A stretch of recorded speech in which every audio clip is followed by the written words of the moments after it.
So let's do a practice problem.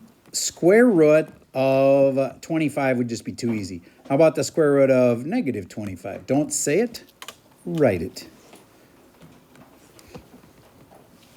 What is the square root of negative 25? Turn and show it to the kid next to you and see if you have the same thing as them. All right. I noticed some of you never showed, but you were too busy writing. All right, here we go. It is 5i. Then what if you had 5 plus or minus the square root of negative 25 all over 25? Now, some weak math students are going to think, oh, I can just cancel these two. No, you can't. You cannot.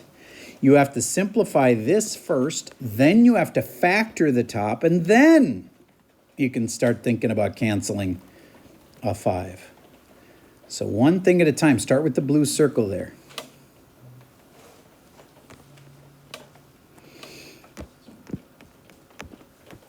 Five plus or minus 5i over 25. How many of you had that far? Okay, good. Alex, would you please factor the top? Front row, Alex.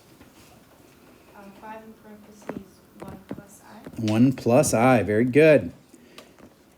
And then a lot of people make this mistake where they cut it down to just 1 5 on the bottom because they know I'm going to cancel 1. Do you get what I have written right now is wrong? Yep. A lot of people do that because they're like, well, I'm going to cancel 1 of the 5. Yeah, but when you do, then the one on the top will be gone. So what you need to do first is write that because these two now are exactly equivalent. Then you can cancel the 5. So your final answer does not have a 5 on the top. That's why it would have been wrong to write it the other way. Okay, and now if we had a clunky system like Schoology, we'd have to have 2 blanks for this answer. One with the plus and one with the minus. So you'd go 1 plus I over 5. And frankly, you can't actually type that. You'd have to go like this. 1 plus I slash 5. And some of you got that marked wrong. Why? No parentheses. It has to have parentheses. Otherwise, if you don't have the parentheses, only the I is getting divided by 5. So you would have had to have parentheses there. And then the other answer would be 1 minus I divided by 5. And again, think about it. The way you wrote it right there only has I being divided by 5, so you need parentheses.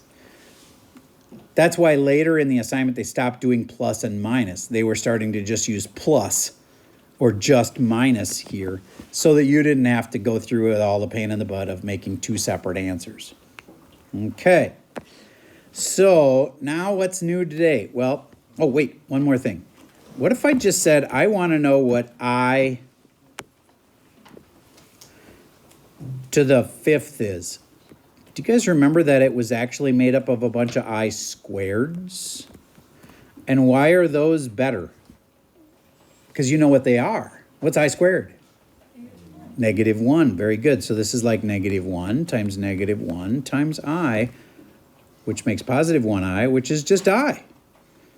So do you get that deal that I to the 5th is actually the same as just I? Kind of weird, but true.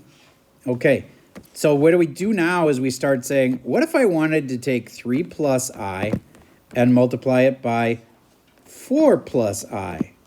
Well, you'll get an I squared in there at some point, of course, and then that needs to be changed and simplified. So would you please multiply this out? Just don't leave your answer with an I squared in it, or you're doing it wrong. Because you know what I squared is, and therefore you should be able to simplify it. I'll pause for a second while you multiply this out. Okay. Dice of Destiny. Who should I call upon? And the dice have spoken. Oh, this only happens once in 36 rolls. 6, 6. 1 in 6 chance. 1 in 6 chance. Multiply them together. 36. 1 in 36 chance of that happening. And that person is Brady Long.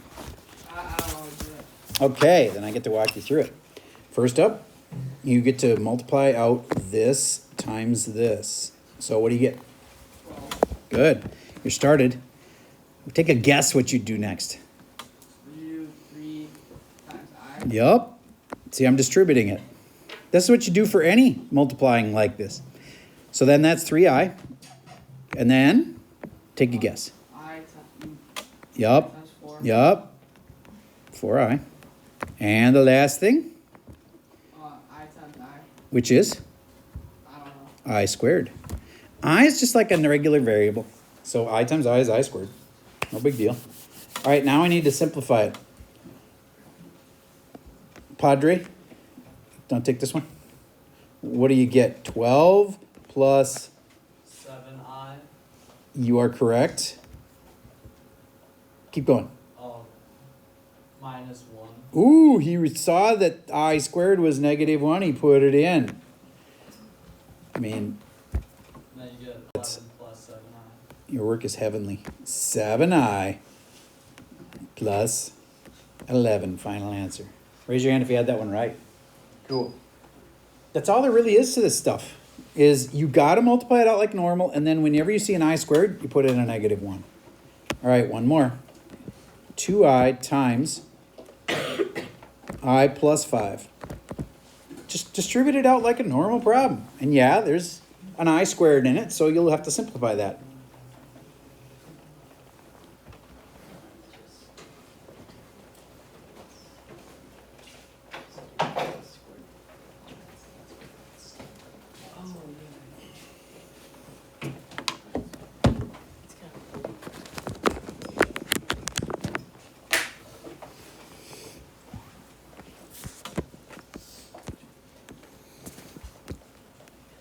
Two I squared plus 10i. But if you leave it like that, I got to cry a little bit and mark it wrong. Maddie, why? Because you have to make I squared -1. So then that's really -1 times 2, which makes -2. I would have accepted this answer. I would have also accepted it if you put the -2 at the end. But if you want to know who's actually more right, the person who put -2 in the front is more right. I'm going to start getting more clear with you on this. When you have two, listen please, when you have two parts to your answer, one has imaginary stuff and the other is real, you're supposed to put the real part first. So do you get there's two parts to your answer? The -2, that's a real thing. And 10i, that's not real. It's called a complex number because it's got some real and some imaginary parts. So this has got real and imaginary parts. The real parts are supposed to be first. That way, this is better. If you had said 10i minus 2, you got it backwards. I still understand what you mean, but you're supposed to put the real part first. Okay, so try to be careful with that as you finish. All right, now today we get more work time than normal. A lot more. You have a worksheet. I'm giving you the whole hour to do it. It's got kind of a fun little puzzle code at the end where as you get the answers, you can fill in this little code at the end. I hope you enjoy just a little bit of fun, kind of like maybe what you would have done in middle school on a kind of a holiday day here. So it actually is real. This is what we were going to do for this part of our lesson, but it just happens to coincide with kind of a fun day. So for the rest of the hour, you have that worksheet. I'd like you to take it out immediately and work on it, and you'll probably finish it in class and go home with no homework so you can hand out candy to kids at your door. That's all I got for you for today.